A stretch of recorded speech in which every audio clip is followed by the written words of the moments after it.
हमने समझ लिया था कि कैसे रियल कंडीशनल और अनरियल कंडीशनल के हिसाब से हम ये चार हमारे टाइप हैं। जीरो कंडीशनल है, फर्स्ट कंडीशनल है, सेकंड कंडीशनल है और थर्ड कंडीशनल है। इनको दो भागों में बांट देते हैं। तो मुझे बताएंगे रियल कंडीशनल्स में कौन कौन से आएंगे? Real conditionals will contain what?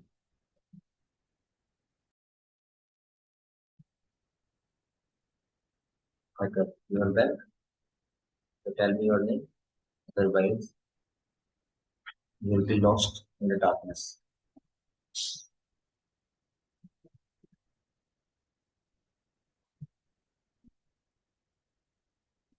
Zero and first, yes. Real conditional में जीरो एंड फर्स्ट आएंगे। Technology has answered. ऐसे आपके बचे हुए अनरियल कंडीशनल आ जाएंगे, यानी सेकंड और थर्ड। तो वो चीज आपको समझ में आनी चाहिए। और हमने कहा था कि रियल कंडीशनल में भी जो पहला वाला है वो तो 100% ट्रुथ ही है ना। लेकिन जो दूसरा है वो लाइकली टू है, यानी कि फर्स्ट कंडीशनल जो है लाइकली टू है, वो संभावना है होने की या फ्यूचर में होगा, है ना। ऐसा। और इसमें क्या है, हाइपोथेटिकल होता है रियल वन में कि अगर मैं ये होता तो ऐसा कर देता, क्या पता हो जाए तो कर सकते हैं, बट है तो हाइपोथेटिकल। हाइपोथेटिकल मतलब कल्पना पर आधारित, परिकल्पना पर आधारित, है ना। हाइपोथेटिकल मतलब कोई कल्पना आपने की, उस पर कोई आधारित बात, इमेजिनरी सिचुएशन है, ठीक है। और जो आपका थर्ड कंडीशन होगा वो तो इम्पॉसिबल टू हैपन होगा, क्योंकि वो तो हुआ ही नहीं है, पास्ट और पास्ट है। कि अगर तुमने उससे सच बोला होता तो उसने तुम्हारा भरोसा किया होता, तो जब तुमने सच बोला तो उसने भरोसा किया, है ना। अब एक ऐसा है कि अगर तुम सच बोलते तो वो तुम्हारा भरोसा करता, ये वाला। तो इसमें क्या है, ये आपका सेकंड कंडीशनल है। तो इसमें पास्ट और पास्ट नहीं है। अगर तुम सच बोलते तो भरोसा करता हूँ, तो हो सकता है ऐसा संभावना है कि अगली बार तुम सच बोल के भरोसा करो। और तुमने बोला होता तो अब क्या बात निकल चुकी है, ऐसा वाला कुछ। अगर मेरी लॉटरी लगी होती तो मैं भी ट्रैवल कर रहा हूँ। जनरली रिग्रेट वगैरह शो करने के लिए हम थर्ड वाला इम्पॉसिबल सिचुएशन को शो, इम्पॉसिबल सिचुएशन का यूज कर लेते हैं। तो यहाँ पर हम देख रहे थे इसको, समझेंगे। इफ इफ और सिंपल प्रेजेंट में ये पॉसिबल सेंटेंस स्ट्रक्चर देख रहे हैं, तो अभी हम समझ चुके हैं सारा, तो इसलिए आपको ये बताया जा रहा है। इसमें कंफ्यूज मत होइएगा।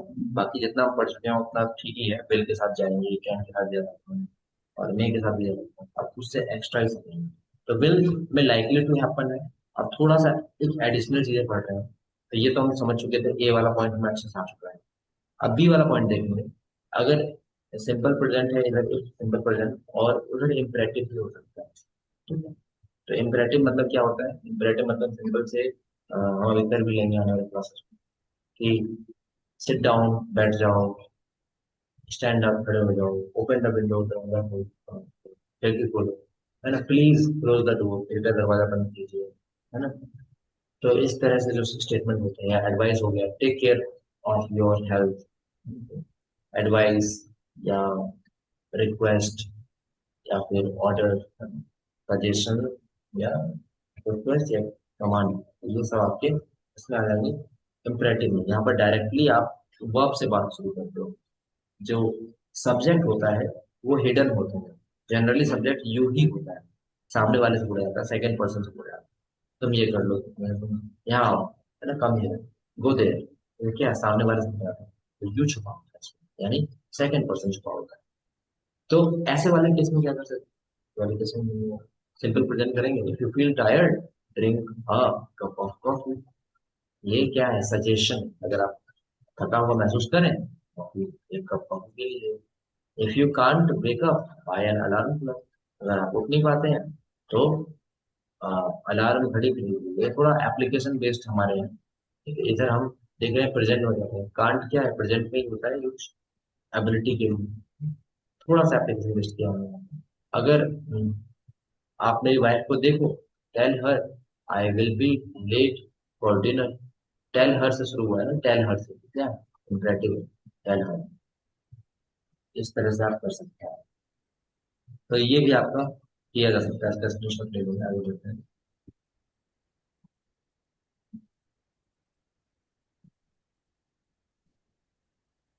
नेक्स्ट, ये आप देख पा रहे हैं, शुड का यूज भी कर सकते हैं। सिर्फ में कैन का किया था और कुछ नहीं यहाँ पे, बस हमने शुड का यूज किया। शुड दरअसल में हमने प्रेजेंट टेंस का ही फ्रेम रखा है, शुड का यूज प्रेजेंट टेंस में ही होता है। Okay, in this way we can suggest that something is unlikely to happen और इज नॉट पर्टिकुलरली प्रोबेबल। तो सजेशन देते हैं, शुड के साथ हमारा सजेशन ही होता है वैसे, ठीक है। जनरली सजेशन ही होता है शुड के साथ, जनरली, ठीक है। तो if you should run into Peter, अगर आपको पीटर मिले, तो यहाँ पर अगर आप एक तरह से टेल हिम ही ओज मी अ लेटर, इसको थोड़ा हिंदी अगर निकालेंगे थोड़ा समझ में नहीं आएगा, आपको सेंस क्या था हिंदी निकालेंगे। तो अगर आपको पीटर मिले चलते चलते, या फिर ऐसा कि आपको पीटर मिले बाय द वे, ऐसा मतलब है, तो टेल हिम ही ओज मी अ लेटर, कि वो मुझे एक पत्र लिखे। तो आपने क्या किया, सामने वाले को सर्च कर दिया, इसका क्या दिया कि उसे क्या ना सर कि वो मुझे पत्र लिख दे, उसे एक पत्र लिखना है।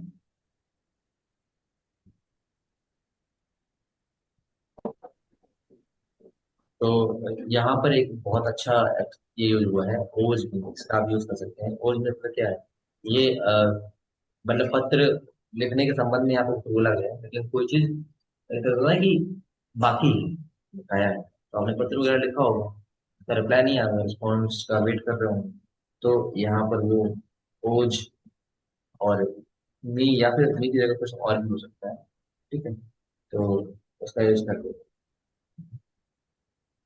ऑब्लिगेशन के लिए हम इसका यूज कर देते हैं कि मतलब ये चीज बाकी है, पैसा बाकी है, तब दिया कर सकते हैं कि ओज मी 500 रुपीज, ऐसे ये बोल सकते हो। तो वो बकाया है, तो बकाया के संबंध में आप कर सकते हैं कि कोई चीज आपको देनी है, यहाँ पत्र आपको बाकी है लिखने का, वो सेंस आ रहा है, ठीक है। शुड के साथ भी कर सकते हैं, बस इसको जनरल वे में समझ लेंगे कि ये भी कुछ पॉसिबिलिटी जो हो सकती है। बाकी आप जनरली तो यूज ऐसे ही करते हैं, कभी कभी आप इस तरह से ही कर सकते हैं, तो कहीं कभी लिखा मिल जाए तो कहीं कहीं नहीं। तो आगे हम देखेंगे टी वाला हमारा है सिंपल प्रेजेंट, और इसमें मे वाला तो बता ही दिया था, ये पॉसिबिलिटी शो करने के लिए होता है, ठीक है। कैन, मे और विल तो बता ही था। तो यहाँ पे एग्जांपल भी देख लेते हैं, we go to writing workshop we may not get time to shops, और दूसरा है we don't give them directions they may get lost, अगर हम उन्हें निर्देश नहीं देंगे, दिशा नहीं बताएंगे, तो ये शायद हो जाएंगे। तो ये हम समझ गए। ऐसे ही इसमें सिंपल प्रेजेंट के साथ कैन और वुड, ये देखिए वुड का यूज हम नहीं करते, विल का यूज करते हैं, ठीक है। यहाँ पर if we use this form when we make present decisions about future, ये आपका वुड गलत है। यहाँ पे ये वुड का यूज नहीं करते हैं, हम क्या यूज करते हैं, विल का यूज। तो यहाँ पर आप विल कर लीजिए, वुड नहीं होगा, will, ठीक है। रिजल्ट हमने आई पढ़ चुका हूँ, सिंपल के साथ विल का यूज कर सकते हैं, तो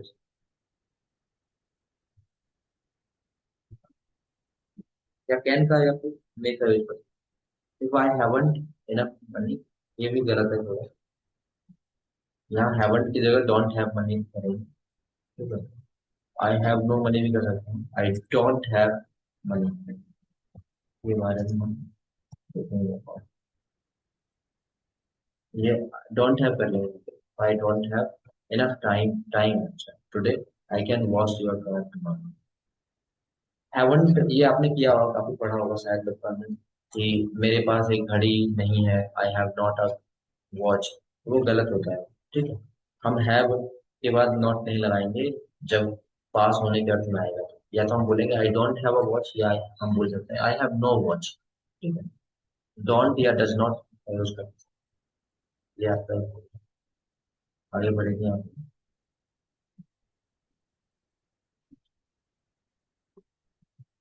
तो सिंपल प्रेजेंट का हम देख चुके थे, कैन और विल लग सकता है, ठीक है।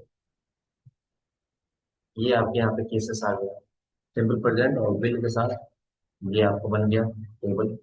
विल लग जाएगा, इम्परेटिव लग जाएगा, शुड के साथ भी इम्परेटिव आ सकता है, नहीं आ सकता है, क्या आ सकता है, वुड नहीं है, ठीक है। दूसरे तो ये आपके पांच यहाँ पर दिख रहे हैं, आपको फंक्शंस भी दिखे हुए हैं सब। तो ये चीजें होती है। एडवाइस होता है इम्परेटिव में, या इंस्ट्रक्शन होता है, या फिर ऑर्डर ऑर्डर इंस्ट्रक्शन नहीं आ जाएगा। रिक्वेस्ट भी हो जाएगा इसमें, रिक्वेस्ट भी कर सकते हैं। सेकंड वाले में आप रिक्वेस्ट भी बोल सकते हैं। रिक्वेस्ट, रिक्वेस्ट भी आपका काउंट हो जाएगा। ये चीज आप, ओके। नेक्स्ट बढ़ेंगे, ये आपको अपने how to separate for each function. दो दो सेंटेंसेस आप लिख सकते हैं प्रैक्टिस के लिए, है ना, हर एक फंक्शन में। तो जो आपने टेबल देखी थी पीछे वाले, इस फंक्शन में आप दो सेंटेंस बना सकते हैं। ये एडिशनल एप्लीकेशंस थे, तो जनरल वे में जो आपको पढ़ाया गया था उसको आप फॉलो कर सकते हैं। बाकी ऐसे भी आपको देखना होगा। Right conditional sentences using the given facts in your conditional clause. ये कुछ आइडिया पे बेस्ड है। ये इस थिंग के एग्जांपल दे रखा है ऑफ गोइंग टू इंग्लैंड, तो आप बना सकते हैं he goes to England, you will have to learn English. तो ऐसे ही इसके बारे में हम पहले ही फॉलो चर्चा कर ली थी। ये तो हाइपोथेटिकल देख ही लिया था हमने, जो फाइव वर्क रिच अगर मैं अमीर होता तो मैं दुनिया घूमता। If I have a car I could drive through world. ये यहाँ पर आई हैव अ कार जो है, यहाँ पर आई हैड अ कार, ठीक, I had a car, second one इसमें जाएगा if I had a car. तो इतना ही था जो को दिखाना था। तो यहाँ पर में इतना ही है, सॉरी, फर्स्ट वाले में, ठीक है। सेकंड वाले में तो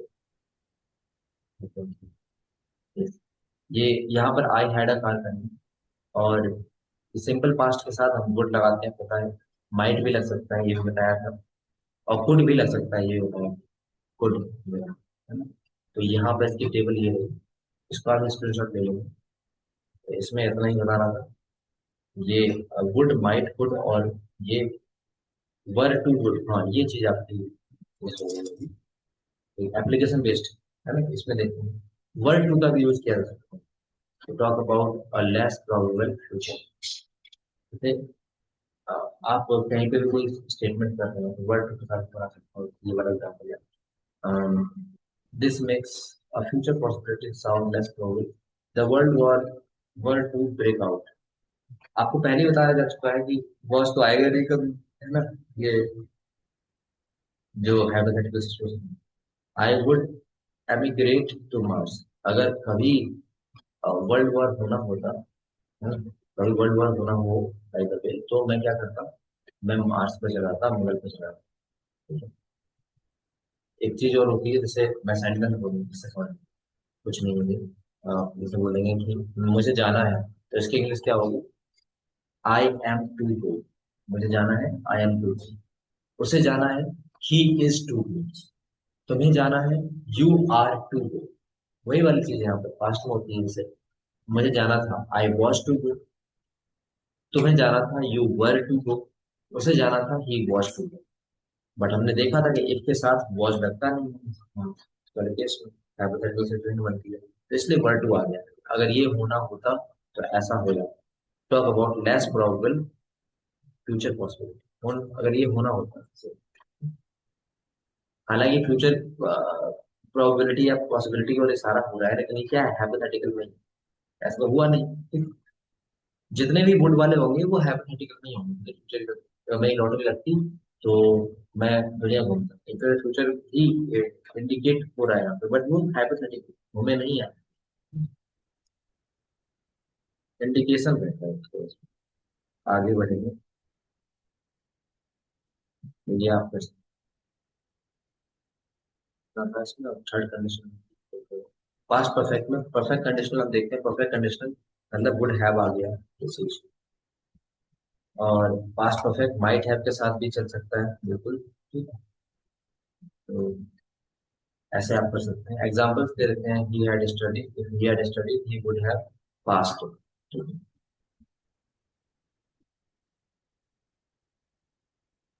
तो ये आप कर सकते हैं। और यहाँ पर if someone had heard the SOS, their lives might have been saved. S का फुल फॉर्म जिसे होता है सेव और solve.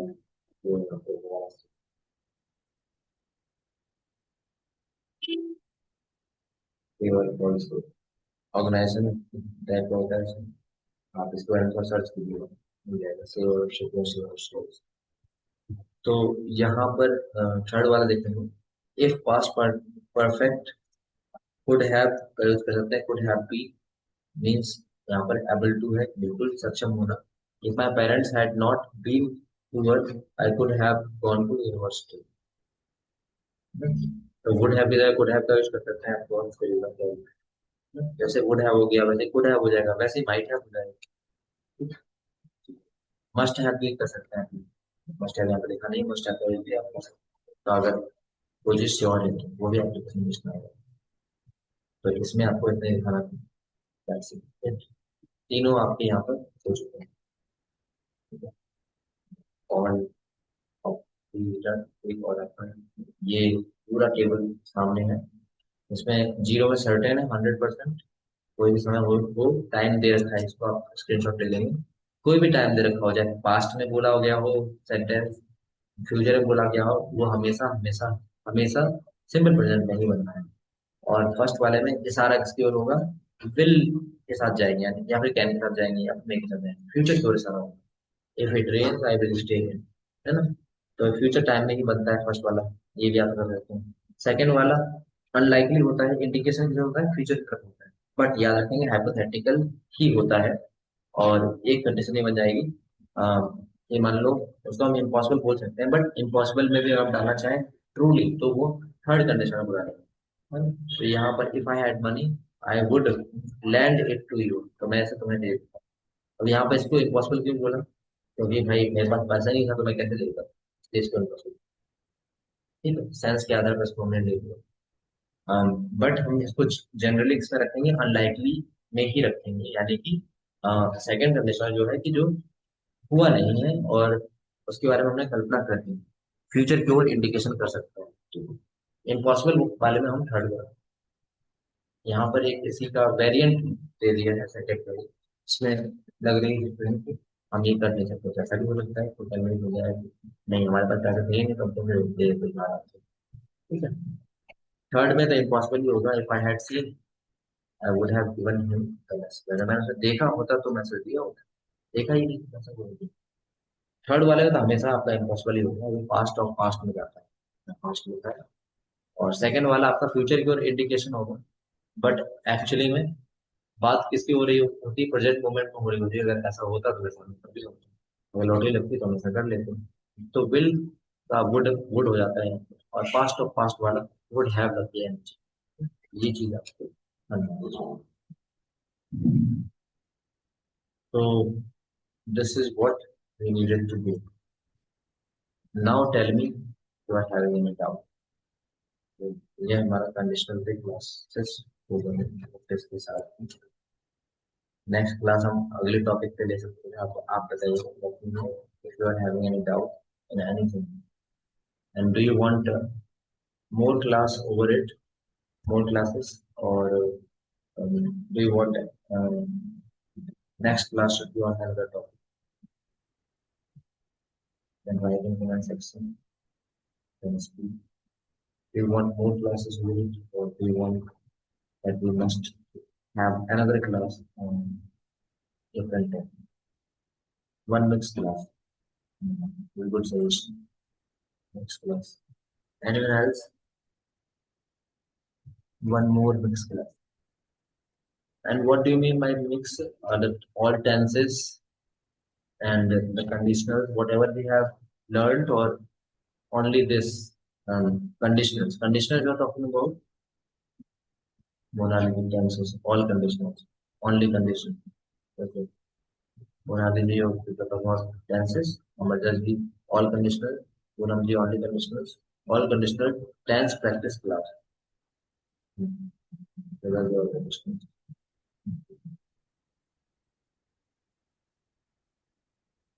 Okay, let me know. Image G all conditional sentence. Conditional sentence. Conditions tense. Writing tense. You want there must be another class for mixed conditionals. There will be covering all conditionals. I will be practicing. So better we will have assessment. We will have an assessment for this. Better we will have an assessment. Okay. So prepare yourself. Let's have an assessment tomorrow. Let's have a test tomorrow. So I can guess that how much you've learned. Okay. So you can go through all the videos and then you can come with the preparation. Tomorrow I'll be asking questions. You can practice however you want. And then tomorrow I'll also come to know that how much you've learned. Okay. So tomorrow we are having assessment plus revision session. Okay. So by assessing you, you'll be able to see your level. Yes, test regarding what? Regarding conditionals, all conditionals, if conditionals, right? The topic. It will contain zero conditional, first conditional, second conditional, and third conditional. Yes. So let's have an assessment tomorrow for all conditionals, all if conditionals, yes, all conditional clauses. Right? In that way, you'll be able to revise and you'll be able to see that where you stand in the region of understanding. So let's wrap up today. Thank you very much for attending today's session. Kindly work, prepare for tomorrow's assessment. Okay. All the best. Thank you very much for attending today's session. Adieu, everyone. Good night.